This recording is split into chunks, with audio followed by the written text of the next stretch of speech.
Bom dia, este é o Mais Brasil Mundo, na Rádio Mais Brasil. Eu sou Glauco Fonseca, neste dia 19 de novembro de 2024, dando boas-vindas a todos, mas principalmente para a minha convidada de hoje, a professora Bruna Torlai. Quem não conhece, eu acho que todo mundo deve conhecer a Bruna Torlai. E quem conhece, admira muito a Bruna Torlai. E a Bruna é professora de filosofia, diretora da revista Esmeril, tem uma livraria que depois no finalzinho ela vai dizer para vocês o endereço e como é que faz para acessar a livraria dela. Bom dia, Bruna, seja bem-vinda ao Mais Brasil Mundo. Bom dia, tudo bem, Glauco? Muito obrigada pelo convite, um prazer estar aqui. Um prazer é todo nosso, Bruna, seja bem-vinda. Bruna, quando assisti teus vídeos, ainda ontem, o teu vídeo do livro do Flávio Gordon, e acompanho bastante o teu trabalho, porque eu sou fã de algumas áreas de conhecimento.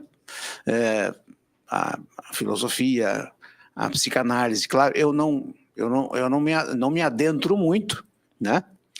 Para poder ficar naquela margem do desconhecimento segura, não sei se tu me entende, né? Mas eu procuro me inteirar um pouco das sinergias entre as frentes, né? E apesar do nosso programa, que esse é um programa que trata muito sobre a geopolítica internacional, muito me impressionou, Bruna, o que aconteceu na Praça dos Três Poderes,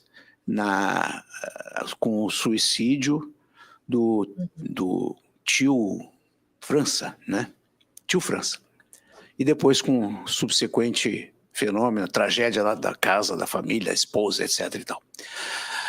Isso tudo me deixou bastante angustiado e nada melhor do que conversar com uma pessoa ligada à filosofia, né? Para tratar um pouco dessa minha angústia. Então eu estou num consultório aqui contigo, né? Bruna, então, onde é que eu quero chegar para a gente começar a conversar? Quando aconteceu o fato, a primeira coisa que eu pensei foi, esse é um ato de desatino, foi um ato de um sujeito que chegou ao seu limite e que provocou e executou a si próprio em praça pública.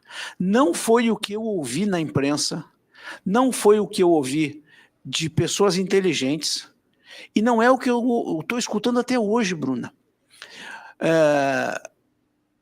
Como é que tu vê, como é que tu está vendo esse massacre em praça pública, literalmente, massacre em praça pública de um sujeito doente que cometeu suicídio e está servindo como carniça para hienas da nossa imprensa, da nossa formação de opinião nacional? Eu queria te perguntar como é que tu está vendo isso, porque quando eu comecei a pensar sobre isso, eu comecei a me lembrar de um artigo que eu li há muitos anos, do Albert Camus, né, que falava do mito de Sísifo, né, em que ele fala da existência, da concepção do absurdo.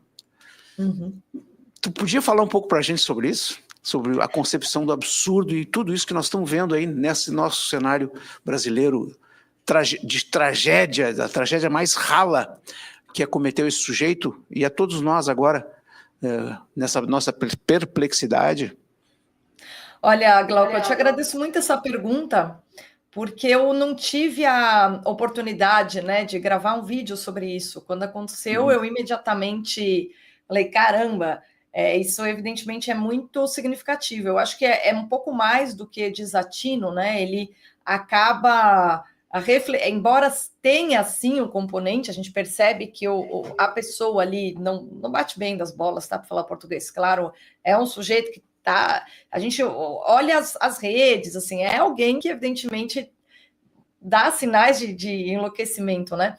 Mas, ainda assim, ele é a expressão de um momento real que a gente vive, que é um momento de anarquia e que se justifica de certa forma. É muito difícil falar desse assunto, né? porque esse espírito anárquico que toma as pessoas com loucura ou sem loucura, nesse momento, ele é fruto de uma anarquia anterior a nós, que é a do próprio Estado brasileiro, a se colocar o povo a seu serviço, né? Eu vejo dessa forma, a partir do momento que os laços comunitários e o próprio sentido da política, ele é subvertido, e no Brasil ele é subvertido, porque as nossas elites, oligarquias, elas realmente não têm um pingo de noção da sua função, né? As nossas elites são deploráveis, no sentido, as nossas elites políticas não têm a menor ideia do papel delas, né? Elas colocam realmente o povo a seu serviço, as pessoas se cansam e vão para tudo ou nada de diversas maneiras, né? Ou apoiando figuras políticas hiper radicais e moderadas no sentido de não terem aquela cultura política diplomática, de buscarem a resolver problemas, mas sempre darem a expressão para esse ressentimento e essa agressividade que acaba nascendo na alma das pessoas, né? Sobretudo que o Brasil é um país que tem esse problema crônico de imaturidade, a educação moral muito baixa, a gente vive numa crise moral profunda, como é que as pessoas vão amadurecer? Não, elas se jogam no absurdo de cabeça no primeiro momento em que elas se sentem ser tratadas assim por quem está no poder, né? Então, eu acho que eu falei muito desse momento de anarquia que a gente vive durante as eleições municipais aqui, né? Mesmo o entusiasmo de muitos eleitores com a figura do Pablo Marçal também é um sinal disso. E eu consigo compreender, tá? É justificável, porque as pessoas estão muito cansadas de serem tratadas como idiotas o tempo todo pelas elites políticas que se perpetuam no poder e que fazem pouco caso do povo.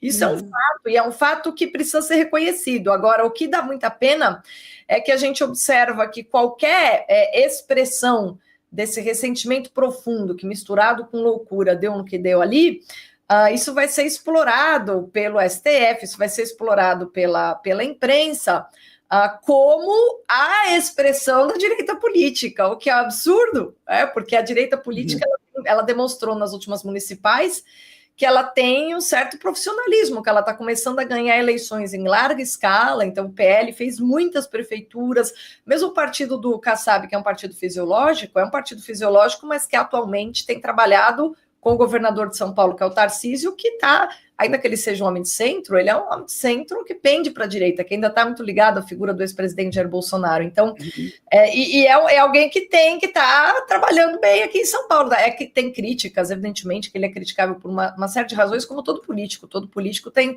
pontos altos e baixos, mas ele é muito competente politicamente, né? Algumas das atitudes dele, das articulações, evidentemente, eu fui contrária, porque isso é natural da política. Nós votamos nas pessoas.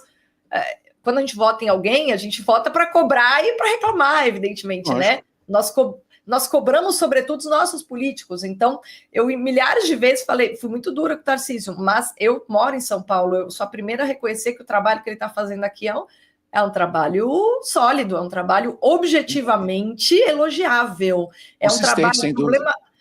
É muito consistente. A gente tem um problema grave de infraestrutura. Eu ando pela cidade hoje, ou a gente vai pelo estado, a gente vê que ele está recuperando linha de trem, ele está fazendo concessão de áreas que podem ser exploradas como parques e estavam abandonadas. Tem uma série de coisas que ele está fazendo.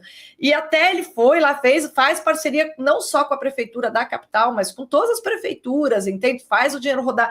Então, assim, não é verdade que a direita política brasileira seja pura anarquia. Esse componente de anarquia existe porque ela ficou muito tempo sem voz e o tempo todo é tratada como um cão vira-lata sarnento por parte de uma imprensa que ainda não entendeu que o povo brasileiro não é exatamente o que ela gostaria que fosse.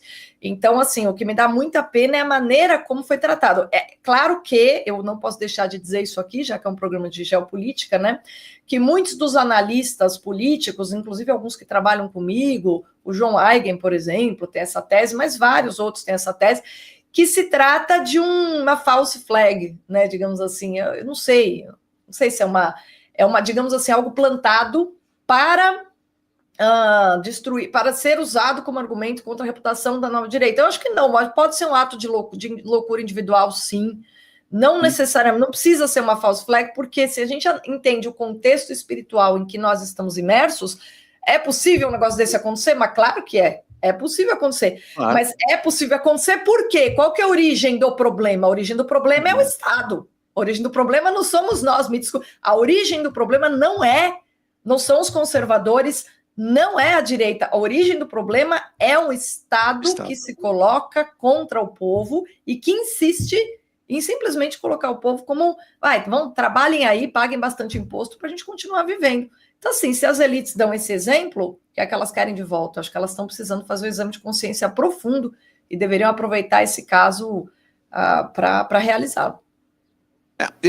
Por uma coincidência daquelas que eu adoro, a questão de uns 20 dias atrás, eu entrevistei aqui uma psiquiatra venezuelana, doutora Rebeca Jiménez, e ela escreveu um livro chamado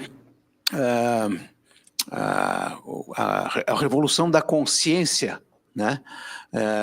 E ela trata muito da questão do amadurecimento do coletivo venezuelano diante de tanta opressão e de tanta violência política cometida rigorosamente contra o povo como um todo, né? E ela fala muito sobre isso, e ela fala do amadurecimento, um amadurecimento cognitivo, né? Um amadurecimento da psique do indivíduo venezuelano e do coletivo como um todo.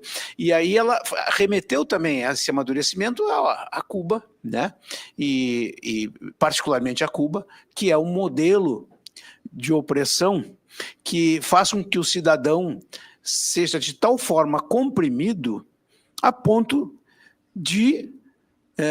e aí de novo, no Camus, né? A filosofia do absurdo, o homem em busca de um sentido, né? Unidade e clareza no rosto de um mundo ininteligível. Achei muito interessante isso. Desprovido de Deus e eternidade. Será que a realização do absurdo exige o suicídio? E aí as conexões, né?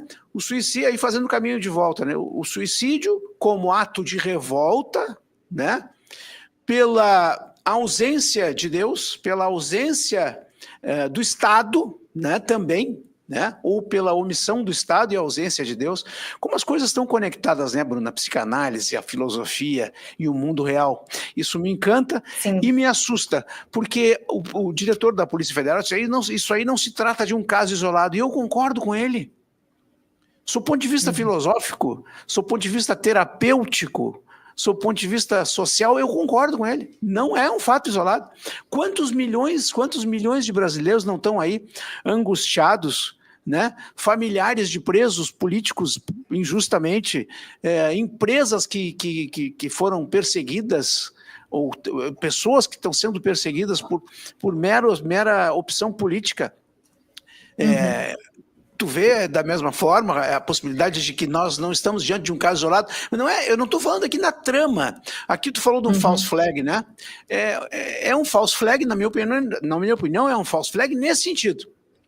Não se trata de um sentimento único, de um tio... não! Mas certamente não. Certamente não. Ele só deu vazão a uma... Olha, eu falei isso no meu vídeo de ontem, viu?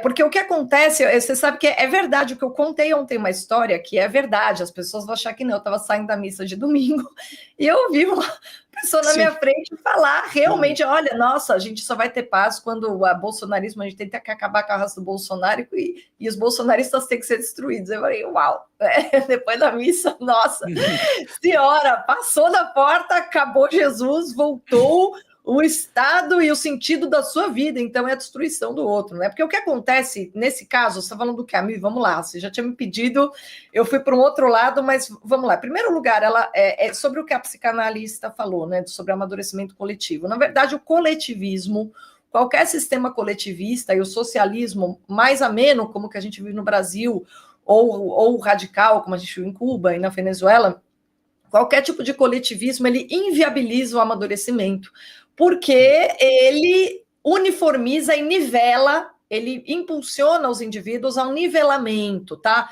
Um dos primeiros movimentos socialistas dos radicais revolucionários na história foi na Inglaterra, um grupo calvinista, e eles se autodenominavam levelers, ou seja, niveladores, tá? Isso no século XVII, Revolução Inglesa, Guerra Civil Inglesa, hein? Os niveladores que vão inspirar também, por sua vez, os revolucionários franceses. Então, o nivelamento, e quando você nivela, significa o seguinte, as pessoas que conseguem um amadurecimento maior e poderiam ser exemplo para as demais, ou as pessoas que sabem qual é o sentido correto da vida e podem seguir como, assim, podem ser sal da terra e luz no mundo para as demais, essas pessoas também são rebaixadas. E aí o ser humano perde os parâmetros, né? Perde aqueles parâmetros dos homens que alcançam a excelência, e por eles terem alcançado, eles servem de exemplo para os demais, porque os demais falam, bom, mas se ele alcançou, ele é um ser humano como eu posso tentar também. Então, a figura dos exemplos, ela é fundamental para que qualquer sociedade seja saudável. Aqueles homens que têm um ímpeto maior e se tornam maiores em suas áreas, sempre são uma inspiração para os demais. Quando a gente tem uma sociedade coletivista, isso é completamente destruído, isso é impossibilitado na raiz. Daí que o coletivismo inviabiliza o amadurecimento, porque a pessoa ela é nivelada e ela não é chamada a aprimorar-se, não.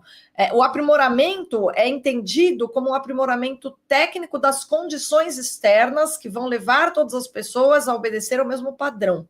Então, quando você procura estabelecer um padrão ser humano, você já inviabiliza o amadurecimento, que é sempre pessoal e depende das consciências, que são sempre individuais. Então, mesmo para você ter digamos, amadurecimento coletivo, como ela disse, você precisa o quê? Acabar com o coletivismo para que as pessoas individualmente procurem, ainda que juntas, falar, nossa, caramba, como nós nos enganamos, né? E aí, essa questão do sentido da vida está na raiz, a perda de sentido da vida, como o Camus falou também, está na raiz do suicídio, de todo tipo de suicídio, inclusive desse que aconteceu, e de inúmeros outros que podem estar acontecendo de outras formas, né? Tem pessoas que se matam devagar, tem pessoas que se matam aderindo a vícios, com droga, com álcool, existem mil maneiras de se matar, a gente presta atenção nessa que é a mais expressiva. Mas, de fato, quando as pessoas perdem o sentido da vida, a resposta é o suicídio. Mas por que elas perdem o sentido da vida? Porque elas estão procurando no lugar errado. Esse sujeito, esse senhor, ele estava procurando no lugar errado, ele é um típico exemplo de mentalidade gnóstica, da qual eu falei no vídeo de ontem, da pessoa que está apostando todas as suas fichas no cenário político, pelo amor de Deus, né? Se a pessoa deixa de compreender que o sentido da vida é justamente nós entendermos o que é que nós estamos fazendo aqui, e isso é algo que a religião nos dá, a mesma filosofia nos treina e nos exercita para encontrarmos isso, mas a política não, porque a política é o campo público em que nós vamos deliberar sobre as nossas discordâncias para chegar a acordos e amenizar os conflitos internos para não nos tornarmos frágeis para os conflitos externos que hão de vir. Isso é política. A dimensão do público na política é uma dimensão, por essência, negativa. E se nós não chegarmos a essa dimensão, que é negativa, porque ela é de solucionar conflitos, é chegar a acordos, se nós não chegarmos bem espiritualmente, o que vai acontecer é o que a gente está vendo aí, as pessoas colocando tudo a perder. O 8 de janeiro me deu muita pena. Eu tentei avisar o maior número de pessoas, não façam isso. Saiam das frentes dos quartéis, a solução não é esta, entendeu? Algumas pessoas me dizem, puxa, eu ia para Brasília, eu não fui porque eu resolvi te dar ouvidos, mesmo não acreditando em você na época, e hoje eu vejo que bom que eu fiz, porque eu poderia estar presa. As pessoas que foram, as pessoas são injustas, evidentemente, mas elas estavam lá, elas abriram o flanco, entendeu? Quando você abre o flanco num contexto de adversidade em que você, de início, as pessoas você é um alvo, você tem um alvo nas costas, todos nós temos alvo nas costas. Se você abrir seu flanco, nossa, os caras atiram de primeira e acabam com a sua vida, né?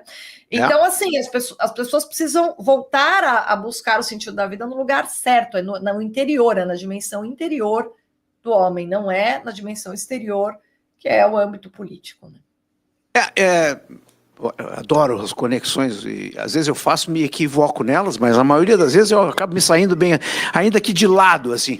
Mas eu faço a relação, por exemplo, no teu relato de que tu frequentastes a missa no domingo, né? E aí saísse. Eu recomendo muito o vídeo de ontem que a Bruna publicou no Instagram, né?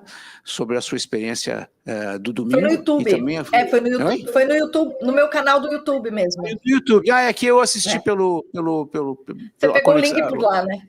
O link do lado. Então, no YouTube, o vídeo da Bruna, o último vídeo que foi gravado ontem, né, Bruna, na segunda-feira, né, que fala sobre a experiência que ela saiu da igreja, encontrou pessoas falando de modo diametralmente oposto aos sentimentos que a religião normalmente propõe ou deveria propor, que é o sentimento de solidariedade, enfim, principalmente a religião judaico-cristã. E aí me chamou a atenção no que tu acabaste de falar, na busca da espiritualidade, quer dizer, o caminho digamos, para a nossa plenitude, ele passa, né, pela espiritualidade. E me chamou a atenção, eu recebi aqui no meu programa, um tempo atrás, o Onyx Lorenzoni, que passa uma boa parte da sua vida hoje em périplos pela Europa, principalmente em Portugal, e ele trouxe aqui para a gente conversar o deputado vice-presidente do partido Chega, lá de Portugal, Rodrigo Frazão, se eu não me engano o nome dele, e eles falaram sobre o avanço da agenda conservadora, inclusive do próprio partido Chega, né, na Europa, mas é um partido baseado em valores conservadores, mas nos valores judaico-cristãos. Quer dizer, na contramão da crueldade, porque o socialismo se caracteriza pela crueldade, né? Pela frieza. Basta tu ver como é que tu vê pessoas socialistas de viés socialista tratando do tema de um suicídio de um pobre coitado, né? É um terrorista, é um elemento. Chegou até uma senhora chamar ele de bestão. Chamou de bestão. Quer dizer, isso faz parte, é uma linha de crueldade de pensamento de quem não tem mais espiritualidade. Ou jamais teve espiritualidade para tratar um ser humano, um igual, da forma como tem sido tratado. Como é que tu está vendo essa retomada digamos assim, do conservadorismo no mundo? Não se dissocia, e é o caso do Trump, né? O Trump, se não teve um viés muito religioso na sua campanha, no entanto, ele teve um olhar diferente para a população. Aquilo que tu comentaste agora há pouco. Ele não tratou o povo como um coletivo de imbecis, mas sim um grupo de indivíduos, né? Como é que tu está vendo digamos assim, essa volta que nós estamos conseguindo ver também, da retomada dos ensinamentos, dos princípios judaico-cristãos com valores conservadores que pareciam que estavam indo para as calendas? No Brasil, eu acho que, apesar de nós termos sofrido muito isso foi sofrido por uma parte da população aqui, que infelizmente é o pessoal da mídia e das universidades, os professores, as classes intelectuais e jornalísticas sofrendo essa lavagem cerebral, o povo não, o povo só ficou sem opção, porque o establishment político foi para ali. Mas se você perceber, no próprio Estados Unidos, né, os Estados Unidos é o lugar em que a gente sempre teve essa alternância de poder, o movimento conservador ali sempre esteve no horizonte, né? E vale a pena a gente lembrar de quem foi um dos maiores nomes no combate ao comunismo no século XX. Para mim, assim, a figura política, tá?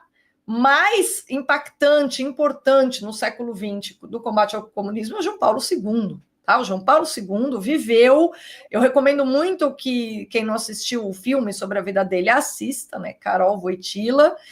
Isso, a vida dele inteira são duas partes, né? Porque o filme é bem longo, acho que cada um tem 2 horas, é bem longo, mas você percebe que ele estava ali, ele viu tudo o que aconteceu. A Polônia foi muito sacrificada, foi muito sofrida a vida na Polônia na Segunda Guerra, tem inúmeros filmes que mostram isso, mas depois, quando os nazistas são expulsos, tem a invasão comunista, ele tem que lidar com os comunistas, né? E ele, como muito antes de ser papa, né, como figura importante ali, ele percebe, ele se dá conta, né, plenamente de que para você rejeitar aquele materialismo comunista, para você perceber que aquilo não era o caminho e para você se dar conta de que a maneira de naturalmente, organicamente, você não cair nessa conversa fiada seria a restauração do valor do amor ao próximo, da dignidade da pessoa humana nos corações. Ele é um líder de juventude, ele se torna uma liderança anticomunista claramente, ele se associa, inclusive, ao Reagan, que foi o presidente dos Estados Unidos, nesse combate. E veja, por que um líder espiritual, porque na época ele era papa, tem esse impacto político? Bom, porque isso é o natural. As pessoas que estão espiritualmente prontas o suficiente para sacrificar-se em nome dos outros, se tornam lideranças inspiradoras e acabam sendo capazes de ter uma ação política benéfica. Mas o problema é que, na modernidade, a gente separa a igreja e Estado. Nós vemos com maus olhos a atuação conjunta da igreja e Estado. Por quê? Tem uma razão para isso, não é à toa. É porque os príncipes absolutistas tentaram instrumentalizar a religião e usar a religião como instrumento para justificar o seu poder. Também está errado. Isso é completamente errado. Mas veja como é que funciona essa relação entre igreja e Estado. Veja, a dimensão espiritual, o poder espiritual, ele está acima do poder político, que envolve justamente o poder dos guerreiros, né? E dos homens de poder. Ele deve inspirar, ele deve, digamos, mostrar a direção. Mas ele não toma as atitudes, ele só mostra a direção. E esse foi o papel que João Paulo II conseguiu ter.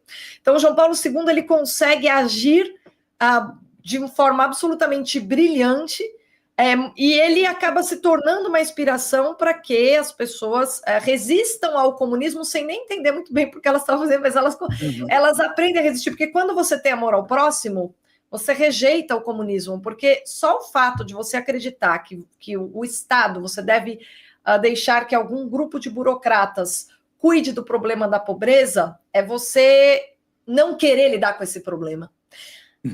Quando você tem amor ao próximo, você quer lidar com esse problema. Você quer... Veja, é uma coisa natural. Você quer olhar para o que você tem na sua casa e falar, tá, isso aqui tá demais.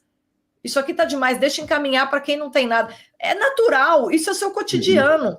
E se você faz isso, você rejeita o sistema comunista, porque os sistemas socialistas, comunistas, coletivistas, o que é que eles querem? Tirar a propriedade de todo mundo, o Estado é o único proprietário e ele acaba tirando das pessoas a possibilidade da caridade até, porque ele vai amortizando os corações, né? E quando você amortiza os corações, você destrói os laços comunitários e você não tem mais vida comunitária orgânica. O que eu chamo de vida comunitária orgânica? É o quê? É a real política. É a política que a gente faz no nosso dia a dia, ajudando o vizinho, fazendo caridade, fazendo do nosso talento um instrumento de aperfeiçoamento da comunidade. Você é um mecânico muito bom. Não, você é muito bom, você vai ser honesto e você vai ser uma referência naquela profissão. Você é um cara que gosta muito de cozinhar, entendeu? Você vai ter um restaurante bom, você vai veja, todas as profissões são importantes, todos os talentos são importantes, quando você o coloca assim, à disposição do próximo com amor. Quando você se relaciona com amor com as pessoas, a sociedade vai ser saudável, vai ser tranquila, as coisas vão funcionar. Agora, a gente vive num contexto em que o Estado dificulta, né? Não sei se você sabe o que aconteceu com o dízimo, né, Glauco? O dízimo antigamente tem esse nome porque antigamente era 10%. Hoje em dia, do ponto de vista formal, técnico, as igrejas dizem, não, 1 ou 2% da renda familiar. Por quê? Porque perceberam isso assim, estabelecido, né? O dízimo hoje é 1, 2% da renda. Por quê? Porque a gente paga tanto imposto, o custo de vida está tão caro por causa dos impostos, que a gente já nem consegue mais se empenhar no sustento da comunidade como a gente gostaria, entende? Então, assim, o amor ao próximo te vacina contra o comunismo, né? Por isso que eles se infiltraram na Igreja Católica via teologia da libertação. É evidente, ó, o maior inimigo, o maior freio contra o comunismo era a Igreja Católica. Eles sabem muito bem disso, não foi por acaso que eles se infiltraram ali. Né? No entanto, nós temos um Papa comunista hoje, né? O Papa Bergoglio. Eu não sei dizer, Glauco, veja, eu como boa católica, eu não entro nessas questões, porque eu acho que quem deve corrigir o Papa, se ele pende para uma ideologia ou outra, né? Quem deve corrigir o Papa são justamente as pessoas que têm um conhecimento teológico maior. Né? Eu acho que é um pouco pesado, né, dizer se é comunista ou não. Ele tem algumas, digamos que o Papa Francisco ele toma algumas atitudes políticas que o deixam numa situação complicada e deixa a igreja numa situação complicada. Significa que ele precisa ser é preciso que aqueles do seu entorno chamem atenção. Né? Agora, eu acho que a partir do momento que a gente assume uma atitude de jogar pedra no próprio Papa, a gente falta com o dever à humildade. Bom, esse é um assunto que me escapa, deixa eu ficar quieta. Eu me esforço muito, tá? Para ter essa posição. Não é porque eu leciono. Não é a nossa tônica aqui. É que como tu falasse, por exemplo, nos bons exemplos de vida e de conduta e de atitudes e virtudes do João Paulo II, imediatamente eu me lembrei das descondutas e das más manifestações parecia completamente alienado ao que acontece, né? E se omitindo sempre que pode dos reais problemas do século I, né? Mas vamos deixar este lado, porque eu quero relevar o teu papel, né? O teu papel solidário aqui na nossa enchente que nós tivemos aqui em maio, né?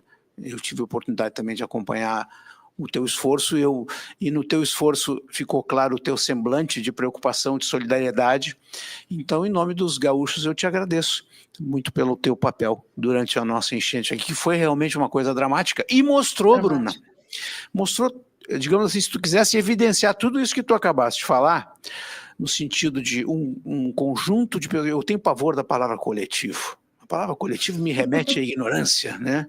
Mas um conjunto de indivíduos que de uma hora para outra saíram das suas zonas de conforto e foram ajudar. E eu fui um deles, né? Humilde e modestamente eu fui um deles, e muitos dos que eu conheço saíram das suas zonas de conforto e se colocaram à total disposição de um conjunto social que estava em apuros, né?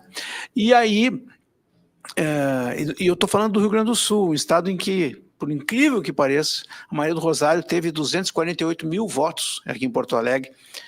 Perdeu fragorosamente, graças a Deus. Perdeu, graças a Deus, mas ela ainda assim teve uma votação expressiva de pessoas. E coincidentemente também, durante todo o processo, eu não vi nenhuma liderança política de esquerda em ação, né?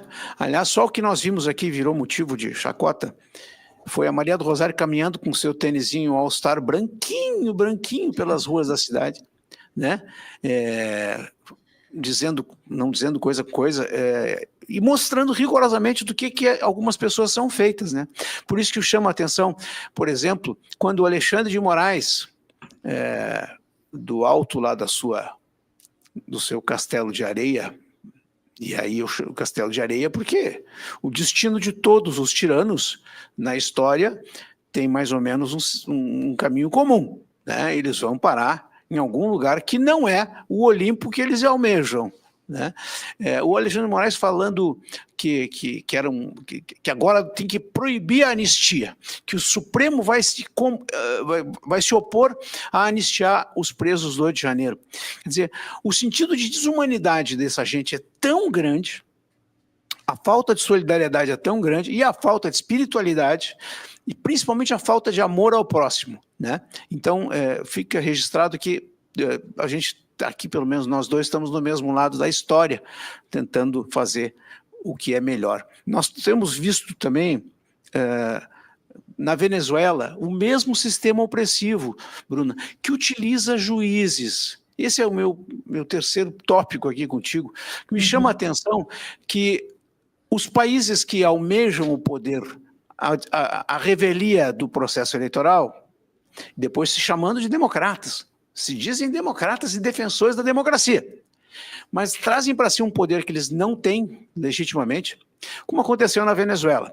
Mas eu lembro a todos que a Venezuela teve um processo de cooptação do judiciário, colocação do legislativo em terceiro, quarto, quinto plano, né, lata do lixo dos três poderes, de uma república, o legislativo, né? E, finalmente, a opressão pela força. Hoje nós aqui vivemos a opressão do judiciário. Pela história que a Venezuela nos mostra, estamos indo agora pelo caminho da... Aliás, eu peguei uma frase aqui do John Adams, né, que foi o segundo presidente americano, ele disse o seguinte: devo estudar política e guerra para que meus filhos tenham liberdade para estudar matemática e filosofia. Meus filhos deverão estudar matemática e filosofia, geografia, história natural, arquitetura naval, navegação, comércio e agricultura, a fim de dar a seus filhos o direito de estudar pintura, poesia, música, arquitetura, escultura, tapeçaria e porcelana. Esse foi o John Adams, foi o segundo presidente americano, foi vice do George Washington, segundo presidente americano. E eu te pergunto, em que fase nós estamos, Bruna? Na fase da guerra? Na fase da filosofia? Porque certamente na fase da porcelana e da pintura nós ainda não chegamos. Não, mas a gente foram as rupturas que nós tivemos ao longo da nossa história, né? Vale lembrar que o filho do John Adams, o John Quincy Adams, era um colecionador de plantas, né? Ele gostava muito de história natural, também foi presidente. Então, ele, embora também tenha sido um político brilhante, um advogado fantástico, ele encontrou espaço para estudar história natural e biologia e ter os seus hobbies, né? Na verdade, a educação dos homens de antigamente era uma educação muito mais autoexigente, e eles entendiam o valor do ócio, porque quando você tem múltiplos conhecimentos, você tem uma inteligência mais preparada para lidar com questões políticas. Eu gostaria que nossos políticos lessem mais romances, eu acho que eles estariam mais preparados e teriam um pouco mais de criatividade para a lida ali no Congresso, né? Não é fácil lidar com a esquerda, porque eles dominam todos os instrumentos burocráticos dos pequenos golpezinhos de Estado, de que ninguém fala, que são essas trapaças, essas manobras, né? O golpe de Estado, no século XX, o Trotsky deixou isso bem claro, e é assim, ele é feito institucionalmente por meio das leis. Então, burla-se por meio das leis, né? Porque você tem a aparência da legalidade. Então, esse é um problema aí que os nossos parlamentares ainda não dominam bem. E eles ficam repetindo aquela história, estão rasgando a Constituição. Pois é, eles sabem que eles estão fazendo isso. Mas é justamente porque eles estão conservando o poder. Então, se para conservar o poder eu preciso torcer as leis, tudo bem. Então, eles precisam ter esse domínio de como que funciona a técnica política, né? Que não é bonito, não estou falando que é bom, mas estou falando que eles precisam aprender um pouquinho mais. E aí, se eles tivessem conhecimento de literatura, eles teriam uma imaginação um pouco melhor para lidar com isso, né? Eu acho que a direita política ela ainda não é suficientemente preparada, torço muito para que eles consigam ir se aprimorando ao longo da vida. Agora, deixa eu só fazer um registro, Glauco, que acho que o trabalho a ser elogiado aí foi o do Thomas Juliano, né? Tanto eu quanto a professora Vanessa Almeida, nós simplesmente reunimos esforços, a gente simplesmente enviamos para ele mais recursos, porque ele teve uma atuação aí brilhante. E você vê que é um homem profundamente interessado na história do Brasil, que é um meio de recuperar a nossa consciência a respeito de quem nós somos para que os laços comunitários se estabeleçam. Então, nesse sentido, a gente vê que essa ordem dos fatores do John Adams não necessariamente corresponde à realidade, porque o John Adams, não é bem verdade que ele precisasse estudar política, ele já tinha muita noção de filosofia, né? Para ter sido um bom político. Para você ser um bom político, para você realmente ter a capacidade de dar esse primeiro passo, você tem de ter uma cultura geral ampla e, sobretudo, uma noção do que eu chamo que é a essência da cultura política, que é o quê? Capacidade diplomática. Capacidade diplomática é a essência da cultura política, a nossa direita não tem, porque ela reage ainda a essa agressividade virulenta de uma esquerda sem coração, que é uma esquerda cujo coração foi amortizado por essa visão, que é muito bem representada pelo que aconteceu no Rio Grande do Sul, de o Estado resolve, nós não devemos, cabe ao Estado resolver. É natural que a esquerda não tenha se envolvido no desastre do Rio Grande do Sul, porque eles não entendem a política como a direita entende. A direita entende a política numa dimensão orgânica. A direita respeita uma coisa chamada princípio de subsidiariedade. É de baixo para cima que nós vamos tomando as decisões. Se eu estou aqui, se uma coisa está acontecendo aqui na minha frente, eu não vou ficar assistindo o negócio acontecer e esperando a polícia chegar. Eu vou lá tomar uma atitude, entendeu? Se o ladrão entra na minha casa até a polícia chegar, eu vou esperar que a minha família seja assassinada? Não, eu preciso ter uma arma em casa, porque eu sou a primeira pessoa que tem a capacidade de resolver. Tá? Então, como a gente acredita no no princípio de subsidiariedade, que é a pessoa que está mais próxima do problema, deve ter a garantia de poder resolvê-lo, porque ela que vai resolver melhor, ela está mais próxima. Como é que funciona? A prefeitura resolve, o vereadora, subprefeitura, prefeitura, as coisas vão subindo. É de baixo para cima que funciona melhor. Essa é a característica da direita política. Entende-se na direita política que o princípio de subsidiariedade é verdadeiro. Porque ele é verdadeiro, nós somos contra a centralização. Tem uma razão de ser. E os americanos tinham essa consciência plena. John Adams, por exemplo, é um cara que entendia perfeitamente o princípio de subsidiariedade, que é uma noção filosófica, se for pensar. Então, eu acho que sem a recuperação do bom senso, tá? E o bom senso é aquilo que permite a você reconhecer os aspectos, a boa filosofia geral política, a boa filosofia por trás das ações políticas. Se a gente não recuperar esse bom senso, a gente não tem saída. E no momento a gente vive esse enlouquecimento total. A direita política, ela vive reagindo a uma esquerda que é violenta, essa violência se reproduz de um lado para o outro, e ao mesmo tempo, se eles não tiverem uma dose de violência também, eles perdem, porque eles são engolfados pela violência do outro lado. Então a gente está numa situação em que, sem a recuperação do bom senso por parte da população, das elites, etc., a gente não tem a lugar nenhum. É aquela imagem do Chesterton. Chesterton é o homem do bom senso, né? Ele diz o seguinte: olha, digamos que a gente pegou o caminho errado, atravessamos uma floresta, pisamos, nosso pé está todo machucado, a gente foi pisando em um monte de espinho no caminho, e de repente a gente chegou, e quando a gente chegou, a gente viu que a gente está na frente de um abismo. E aí é como se, no Brasil, o que nossas elites falam? Salta, porque não dá para voltar. Você tem que pular, você tem que tentar pular. Aí a pessoa que tem bom senso fala: querido, se eu pular, eu vou morrer, porque assim, minha perna não aguenta para chegar até o outro lado. Esse abismo, outra ponta, está meio longe. Entendeu? Aí os conservadores hoje, o que eles estão tentando fazer? Tá, vamos colher umas madeiras para fazer uma ponte. Eles estão assim, no mais básico, evitando que as pessoas se joguem no abismo, entendeu? Vamos tentar construir uma ponte. Mas o correto é o seguinte: se você pegou uma estrada que te levou para um impasse, você faz o caminho de volta. E fazer o caminho de volta significa recuperar as noções verdadeiras de qualquer política saudável. Os Estados Unidos tiveram isso na fundação. Alguns dos princípios fundantes da sociedade dos Estados Unidos são princípios verdadeiros, é o que mantém eles até hoje aí se segurando, é o que explica que ao longo da história você nunca tenha tido uma predominância, como aqui no Brasil a gente teve recentemente, né? Aqui a gente tem a predominância do lado revolucionário, lá não, você sempre teve um equilíbrio, e isso manteve a sociedade razoavelmente íntegra. Quer dizer, uma maluca como a Kamala Harris foi rejeitada. Foi rejeitada, pode ter eleitorado, mas foi rejeitada, né?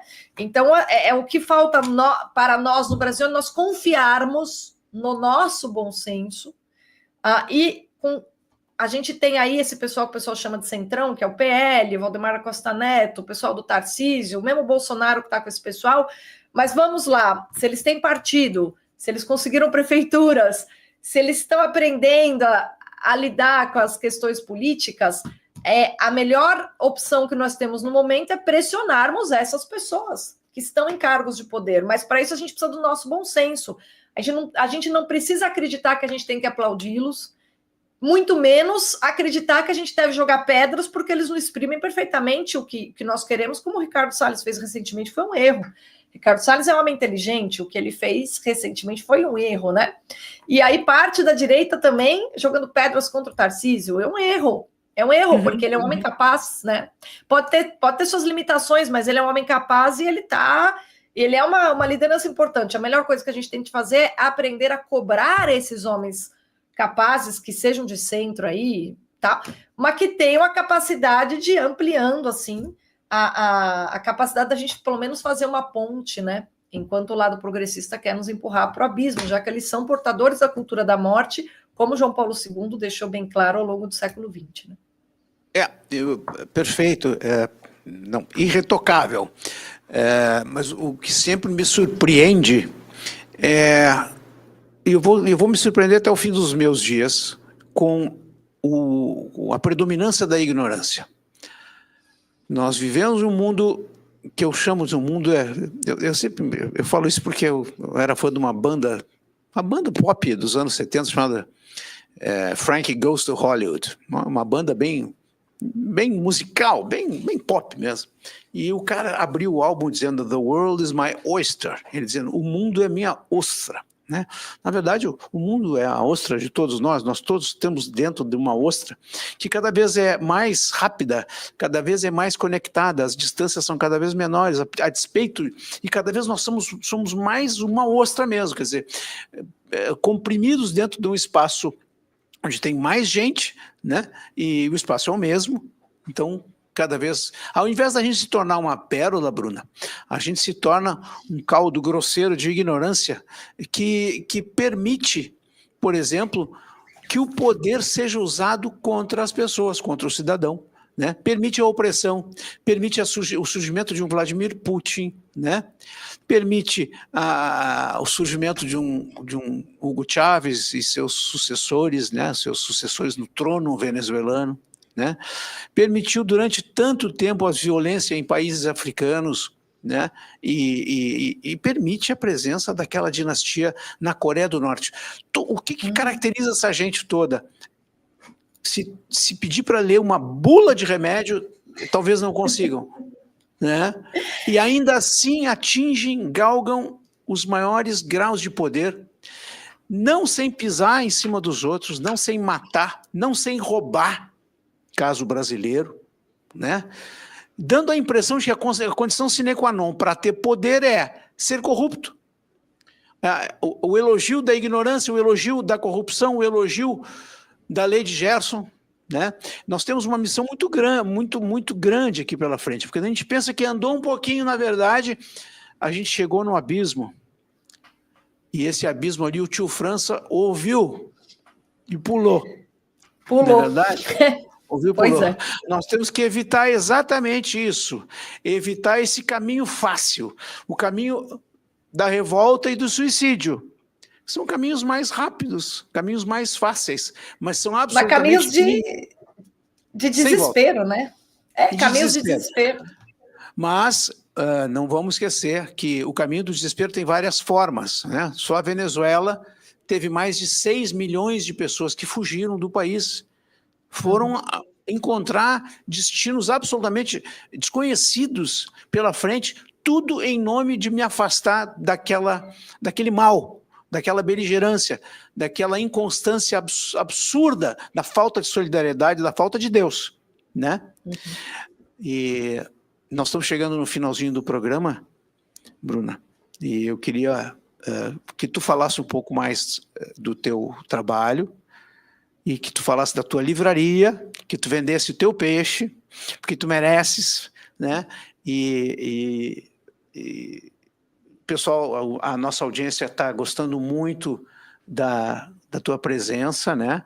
Pessoas estão aplaudindo aqui, estão se manifestando e gostaram muito da tua presença e já estão pedindo que tu voltes, né? Digo, bom, isso é um ato também de liberdade da minha convidada. Se um dia ela quiser voltar, ela tem todo o nosso espaço aqui. Fala um pouco mais aí do teu trabalho, Bruna, e da tua livraria, e enfim... Vamos lá, Glauco. Muito obrigada, viu? Em primeiro lugar, eu gostaria de encerrar depois fazendo algumas considerações sobre a questão da tirania, tá? Que vale a pena, mas por favor, antes disso, é o seguinte: eu no YouTube, desde o início, o que eu faço? Eu pego alguns temas contemporâneos e tento dar fundamentação filosófica para as pessoas entenderem um pouco melhor o mundo que elas estão, né? E nos últimos 2 anos, de 2022 para cá, eu empreendi um projeto de entregar às pessoas o melhor da filosofia para que elas aprendessem a fazer isso sozinhas, e eu tenho divulgado, meu empreendimento é fazer com que as pessoas leiam elas próprias Platão e Aristóteles. Quem conhece Platão e Aristóteles tem os recursos básicos para a compreensão filosófica, inclusive dos problemas mais difíceis políticos. Você mencionou a questão da tirania, né? A questão da tirania é o problema primacial de Platão, né? E evidentemente, Platão está interessado no seguinte, ele fala, bom, enquanto os homens não cuidarem da alma antes de se tornarem políticos, nós viveremos na injustiça, nós viveremos nesse mundo em que o poder é idêntico à prática da vileza, né? Que é o tirano, o que você descreveu aí de múltiplas maneiras muito competentemente. Esse é o problema fundamental para Platão, o problema que ele pensa a vida toda, por isso que ele é um educador. Porque ele fala, o que eu faço com essas pessoas aqui que estão todas contaminadas por essa visão de que o poder exige a prática da vileza. Eu preciso recuperar essas almas, né? Então é um ato de um educador, a própria filosofia platônica. E aí toda a filosofia, muito influenciada por Platão, ela traz consigo esse aspecto de educação da alma, né? E eu tenho feito isso, por isso que os meus vídeos no YouTube, a parte política caiu um pouco nos últimos 2 anos, a audiência também, mas não tem problema, porque esse é um trabalho que eu acho muito importante fazer, tá? Esse meu trabalho como divulgadora de livros, sobre os livros de inúmeros selos, até o final do mês é uma boa oportunidade para vocês conhecerem, livrariabrunatorlai.com.br, vocês podem encontrar vários títulos, mas em homenagem ao discurso principal do Glauco, eu vou deixar uma indicação aqui, que tem um livro de um autor brasileiro, um romancista brasileiro, que escreve muito bem, chamado Diogo Fontana, que é dono de uma editora que promove os escritores brasileiros de hoje, que vivem essa loucura que nós vivemos, e dão expressão literária a isso, para que nós entendamos um pouco melhor o que está acontecendo. E o Diogo Fontana escreveu, Glauco, um livro chamado Se Houvesse um Homem Justo na Cidade, que é sobre a saga de um venezuelano. Desde o início desde o acirramento do regime Chaves, e aí passa por ele, e ele foi alguém que migrou e veio para o Brasil, ele conheceu, é baseado numa história real. Então você falou desses venezuelanos que, diante do desespero, falam, não, eu vou buscar um caminho de esperança, vou sair daqui. E o livro é baseado numa história dessa, é maravilhoso, chama Se Houvesse um Homem Justo na Cidade, Diogo Fontana. Esse é um livro que todos nós brasileiros deveríamos ler, tá? Deveríamos ler, porque todas essas coisas de que eu falei aqui, ele trata de forma romanceada. Diz o nome do livro de novo. Se Houvesse um Homem Justo na Cidade. É da editora Danúbio, do Diogo Fontana. É sobre o venezuelano, é sobre o que aconteceu na Venezuela, tá? Foi um livro importante, foi publicado, se eu não me engano, faz 2 anos. E a história é baseada num venezuelano que veio parar no Brasil e com quem o Diogo tem contato, inclusive, tá? Então, enfim, esse trabalho meu como divulgadora de livros é muito mais um trabalho para tentar devolver às pessoas a sanidade e o bom senso. Parem de ouvir besteira, ou são pessoas que vão ajudar vocês a entenderem as coisas, né? O Mínimo sobre Gnosticismo, por exemplo, do Flávio Gordon, que está num preço super bom, minha livraria tem promoção de Black... esse mesmo, olha a capa. A capa é um titã do Goya. O nosso Gabriel aqui, o nosso Gabriel sempre atento. Obrigada, muito obrigada. Obrigado, esse Gabriel. Livro para quem quiser entender todos os dramas, né, que envolve a situação da Venezuela e como é que um venezuelano fez esse exame de consciência. E veja, o personagem principal de um livro tem um irmão, e o irmão é apoiador do Chaves, então a família racha. É um livro que todos nós deveríamos ler, né? E a minha livraria está em promoção até o final de novembro, você encontra esse livro lá, ou no próprio da Danúbio, mas o meu trabalho principal é isso que eu estava dizendo, né? É o trabalho de fazer com que as pessoas se aprimorem e curem as almas cheias de besteiras e as almas adoecidas por meio do primeiro passo, que é a compreensão da filosofia grega. Compreensão da filosofia grega. Mas puxa, e o cristianismo os padres fazem por nós. Eu sei o meu lugar é de professora de filosofia. Para que você tenha a prática do cristianismo, evidentemente, você tem de frequentar a sua igreja e ouvir as homilias do seu padre. Ele vai te ensinar muito melhor que eu. Agora, filosofia, eu posso te ajudar. Eu realmente ajudo as pessoas a criarem esse hábito de frequentar os autores antigos. Eu tenho o meu curso, né, que chama Ascensão da Inteligência. Eu tenho um site que é brunatorlai.com.br. Todas as minhas atividades podem... Tá rodando no nosso site aqui, tá? Que ótimo. Essa aí é a livraria. E por último, para as pessoas que querem um conteúdo um pouco mais fácil, né? Bruna, mas é muito difícil isso que você está propondo. Eu não gosto de ler, eu não quero fazer curso de filosofia. Mas então conheçam a Revista Esmeril, porque na Revista Esmeril nós temos Revista Esmeril. E também, até o final de novembro, todos os planos estão com 60% de desconto. Eu acho que a Revista Esmeril é a melhor porta de entrada ao meu trabalho, a melhor. Primeiro porque tem outros colunistas. Quem não gosta muito de mim, gosta dos outros colunistas. Eu sou muito profunda, mas tem outros. A Paula Marisa escreve para nós, ela tem uma coluna sobre as palhaçadas de Brasília. É impagável, a coluna dela é mais engraçada. A Paula Marisa é nossa vizinha aqui.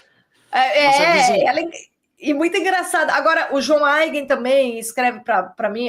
O Leônidas Pellegrini entrevista todo o pessoal interessante, né? Eu tenho vários escritores que fazem ali a parte de literatura. A Patrícia Silva, que também é uma socióloga que tem um trabalho muito sólido, também escreve para nós. Então, assim, a gente tem Paulo Sanchotene aí de Uruguaiana, meu braço direito na revista Esmeril, ele escreve diálogos platônicos sobre tudo que está acontecendo no Brasil. Só que ele escreve na forma de diálogo. Só que é engraçado, porque ele é um cara do nosso tempo, então ele escreve, é muito mais fácil, né? Você pensar filosoficamente, lendo a coluna do Paulo Sanchotene, que chama Conversar é Pensar Junto, um tentativa de resgate do amor ao próximo, por meio do diálogo filosófico, né? É muito mais fácil você entender com os diálogos do Paulo, e às vezes, do que indo direto para Platão. Então, a revista Esmeril é uma porta de entrada, todo mundo que quer pensar um pouco melhor, enfim, encontrar pessoas que não vão falar besteira para vocês, tá? Vão falar aquilo que elas realmente pensam. E se você ficar bravo conosco, pode nos xingar no comentário, que tá tudo bem, nós estamos lá para ouvir você. É isso. Tudo faz parte quando a alma não é pequena, né? Tudo vale a pena quando a alma não é pequena. É isso. Bruna, muito obrigado. Eu estava lendo aqui uma frase do Mark Twain, né? Tudo que você precisa na vida é ignorância e confiança. O sucesso é garantido. Não caia nessa. Essa é uma frase jocosa do Mark Twain, falando que isso serve para o Lula, por exemplo, né?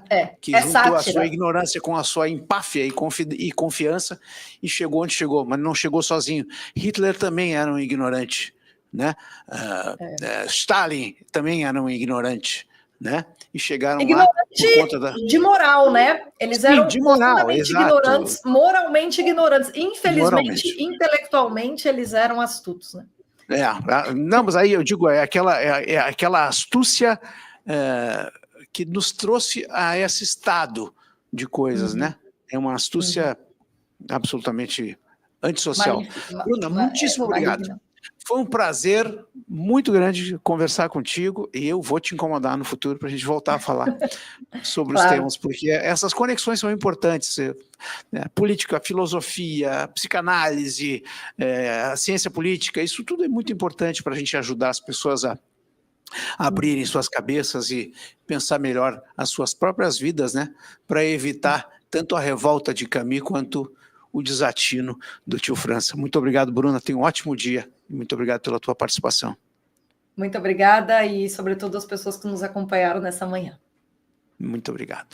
E eu volto a pedir aqui que os nossos espectadores cliquem lá no like, no joinha, no dedinho para cima, que prestigiem a sua Rádio Mais Brasil, essa que é a nossa Rádio Mais Brasil, a Rádio da Liberdade, sem o que nós não conseguimos mais nada nessa existência. Persigamos a nossa liberdade, defendamos a nossa liberdade, não negociemos a nossa liberdade. Fico por aqui, prometendo voltar amanhã com o ecologista, jornalista Eric Sauser. Nós vamos falar sobre a quantas anda a Amazônia e se já localizaram o andarilho Joe Biden perdido no meio da floresta amazônica. Amanhã eu converso com o Eric Sauser e ele vai nos contar um pouco sobre isso. Forte abraço a todos e até amanhã.